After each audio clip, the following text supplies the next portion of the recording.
Hi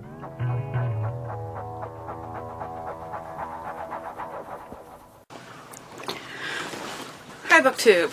I'm here with my Friday reads. So I'm just going to tell you what I've been reading this week and hope to finish in the next few days, and what I'm planning on reading in the coming week. So first of all, the book that I'm planning on taking the whole month to read is Gardens of the Moon by Steven Erikson. This is the first book in the Malazan Book of the Fallen, and this is really cool. We're kind of dropped into this world that is comprised of a bunch of different races. The emperor has just been killed, sorry, and Empress has taken his place. Women are well entrenched in the army and fighting, and there's mages and sorceresses and a huge battle going on. But it's not exactly clear about everything, because some stuff goes down and we only get one perspective in that point, and she doesn't know what's going on. She has some clue about, you know, something's kind of shifty here, but what exactly that is, we haven't found out yet. So this is definitely ringing true to a lot of the criticism I saw people saying, that you're not really given a lot of information, you just kind of have to pick it up as you go along. I actually like that because it's actually really keeping me reading. I want to, you know, find out why things are happening.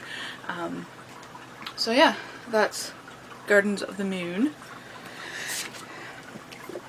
I'm also reading The Unlikely Ones by Mary Brown. This is about a girl who sets out on an adventure to kind of cure her and her friends from their various ailments caused by these stones put on them by a witch. So we have a crow, a kitten, a toad, and a goldfish going on this really extensive adventure. It's really quite interesting. She also believes that she's really ugly, so she constantly wears a mask. Yeah, and they're going out to find the owner of the stones so that he can take them off and fix them. What can I say? It's very kind of like simply told, very formulaic, which I know a lot of people wouldn't like, but I think it works. We'll see whether I think that in the end. And I'm definitely remembering things from reading this 16 years ago. There's one scene where she frees a bunch of animals, and I vividly remember that, but I thought it was a short story I had read. But it's not. It's part of this adventure.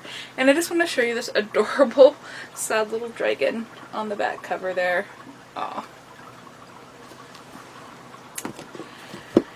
And I'm also reading Ursula K. Le Guin's The Lathe of Heaven.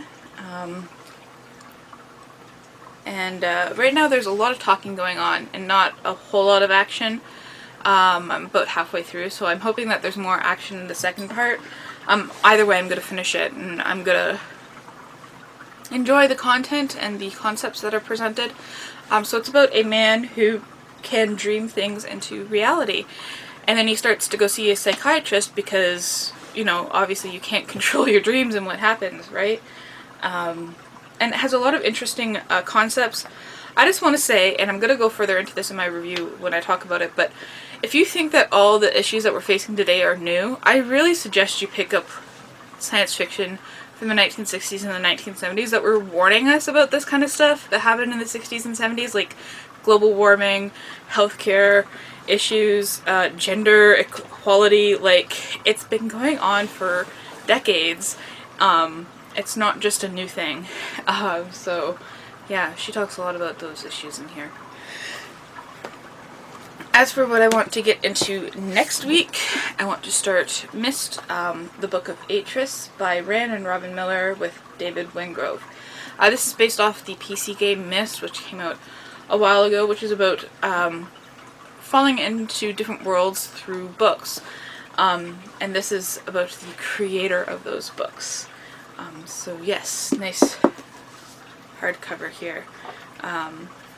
Ooh, and there's illustrations as well. I didn't know that. I haven't really flipped through it. Caught them. That's pretty cool. See if there's any more. Any more illustrations. There. And then I want to read the first book in the Xenogenesis series by Octavia A. Butler. That's Dawn, which is about aliens saving humanity on the condition that they can interbreed with them. Yeah, and that's a really creepy alien, isn't it? The fingers like gripping onto her, like, I don't know if it's motherly or more like, no, you can't leave, I'm possessing you. That's pretty cool. I love these old science fiction covers. So that's it. That's what I'll be reading. That's what I've read this week and will be reading next week. Let me know what book you're enjoying right now, and thank you for watching.